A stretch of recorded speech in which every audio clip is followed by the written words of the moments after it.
Loin de jeter la pierre aux professionnels de la santé, cette conférence débat organisée par la chaire UNESCO des droits de la personne humaine et de la démocratie a permis aux praticiens de la santé de mieux cerner les contours du droit de la santé et de la responsabilité médicale. Un accent particulier a été mis sur l'importance d'engager cette responsabilité et les dispositions à prendre par l'agent pour ne pas causer de dommages aux patients. La responsabilité médicale est effectivement présentée comme un aspect important ou l'un des aspects importants du droit à la santé. Si nous disons que nous garantissons aux individus le droit à la santé et qu'il n'est pas possible d'engager la responsabilité de ceux et celles qui ont en main notre santé, il y a sans nul doute une insatisfaction sur la réalisation du droit à la santé.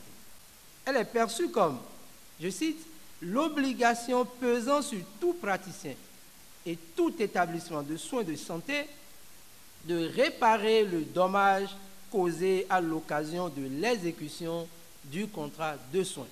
L'article 76, alinéa 1er de la loi 2020 dispose, je cite, tout praticien qui commet une faute médicale qui cause des dommages à la santé d'un patient ou à sa vie engage sa responsabilité civile.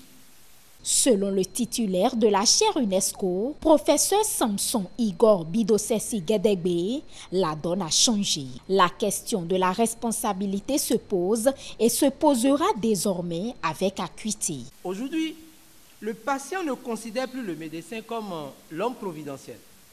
Le médecin, pour nous, n'est plus celui qui nous donne la santé si il devrait pouvoir donner, et s'il ne peut pas donner, il n'en donne pas. Ce n'est pas l'homme providentiel, ce n'est pas l'homme qui nous rassure d'une bonne santé à son gré. Bien au contraire, pour nous désormais, le professionnel, celui chez qui nous allons acheter la santé, un peu comme on va acheter du pain au marché. Sauf que ici, ce que nous achetons auprès du patient ou des établissements de soins, c'est la vie.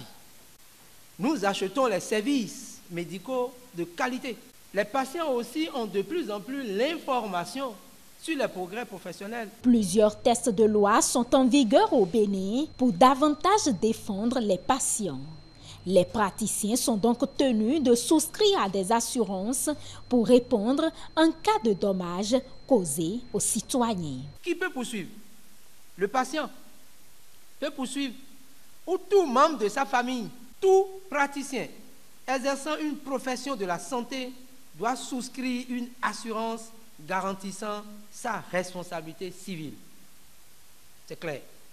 Donc de plus en plus, attendez-vous à souscrire à une assurance pour garantir la réparation effective des dommages causés aux patients. La responsabilité civile du professionnel de la santé est engagée en cas de faute ou de manquement à ses obligations. Il est également exposé à des sanctions pénales ou administratives selon le cas. Avec la loi 2020, le patient participe à tout moment aux soins. Et donc, il est dit dans cette loi que le patient peut refuser le soin. Cela est limité. Lorsqu'on constate que le patient refuse le soin et que manifestement cela l'amène dans une situation où son pronostic vital est engagé, il revient donc aux professionnels de santé de pouvoir passer outre le consentement du patient et de le soigner. Et si le professionnel de santé ne le fait pas, on pourrait donc engager sa responsabilité donc pour peut-être atteinte involontaire à la vie.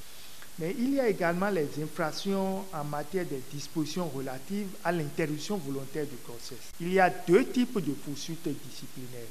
Nous avons les poursuites disciplinaires devant les instances de l'ordre.